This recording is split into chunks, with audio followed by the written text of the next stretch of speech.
歡迎嚟到基督化管理教室第一系列嘅第9集，以神為本嘅管理第4個原則，屬靈生命嘅下半部分。我哋今集會講持續同平衡嗰個操練。上一集我哋明白到，如果作為基督徒嘅我哋內在嘅屬靈生命冇成長咧，我哋好容易喺呢個屬靈同屬血氣嘅情況爭奪戰裏邊會失敗。單單承認屬靈生命嘅重要係唔足夠嘅。我哋必須成長，而將佢具體化至到成熟。談論呢個屬靈生命嘅成長嘅要點就會喺今日集啦。以至到咧，我哋可以具體實踐，讓上帝管理我。點樣透過持續嘅操練呢？呢個就係一個抽象嘅屬靈生命，變成一個實際行動嘅藍圖。最直接就係去到我提出嘅，讓上帝管理我。讓上帝喺我身上動手。大約30年前，我用咗一句嘅禱告開始：上帝改變我，唔係我自己發出嘅呼求，其實係聖靈喺裏邊催逼我。如果大家有興趣咧，日後我可以製作另一個系列去再分享呢方面。同樣地咧，我都要講解嘅就係侍奉者屬靈生命成長嘅10項要點。亦都係每集都唔能夠咁長啦，集數都有限，亦都唔能夠日日講解，所以希望留待日後有機會咧，係再分享全部。操練嘅目的主要係同世界嘅對抗。第一，屬靈操練並不係為咗呢個累積屬靈分數，而係為咗維持一個生活模式，抗衡現代城市或者鄉鎮生活嘅壞影響，包括咗聖經提到嘅高傲嘅眼、撒謊嘅舌同埋各種私欲嘅誘惑。如果我哋唔自覺操練抗衡嘅生活模式，好容易被屬血氣嘅影響同化，導致我哋對管理嘅理念同手上管理工作咧偏離公義同埋聖潔。第二，屬靈操練係我哋走成聖屬靈之旅嘅元素。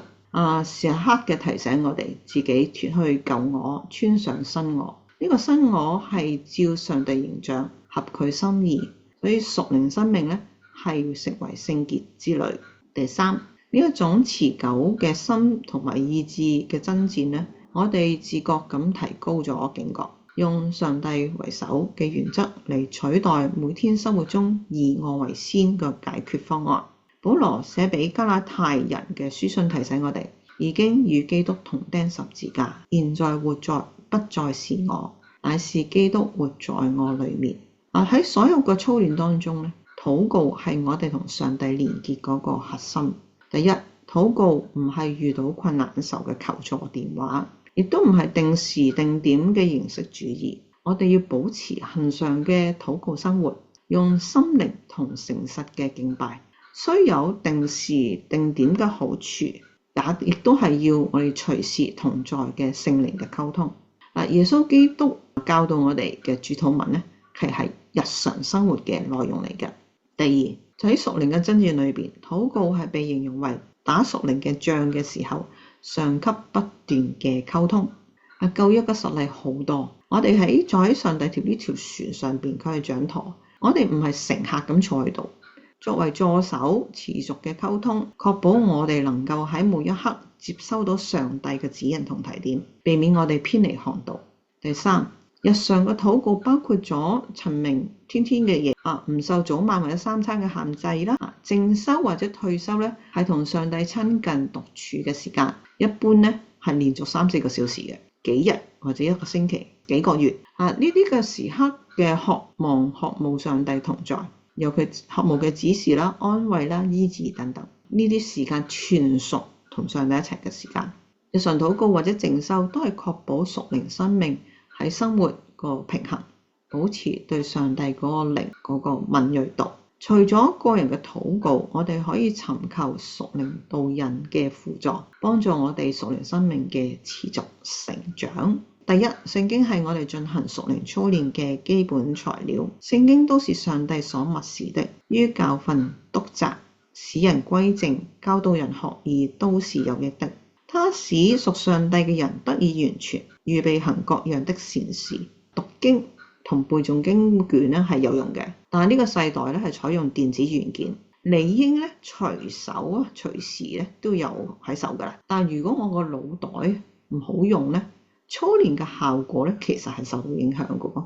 約翰福音7章11節話俾我哋聽，人若立志要遵行上帝嘅旨意，就會知道教導是否出於上帝。立志遵行，再加上聖經知識，懂得分辨採用操練嘅各樣嘅知識，合乎聖經嘅教導，不能停留在認識、感受、理解呢啲嘅階段，必須進入應用同實踐嗰個遵行。好啦，屬靈導引呢個第三項係另一個渠道咧，尋求師傅或者屬靈導師嘅幫助。上集都有提到呢個字眼啊，屬靈導引。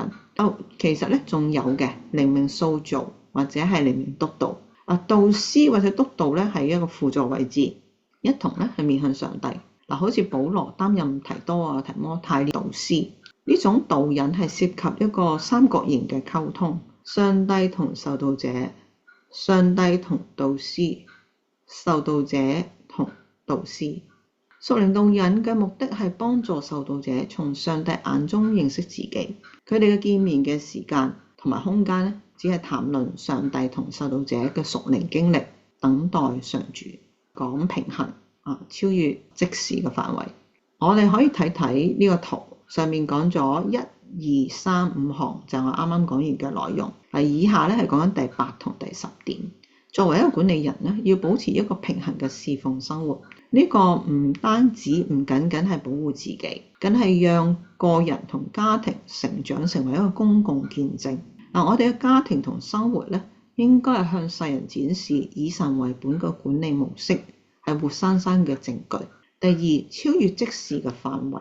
我哋咧嘅眼光嘅視野超越自己嘅即時範圍同埋照明。我哋只係上帝嘅助手，我哋唔能夠建築自己嘅巴別塔。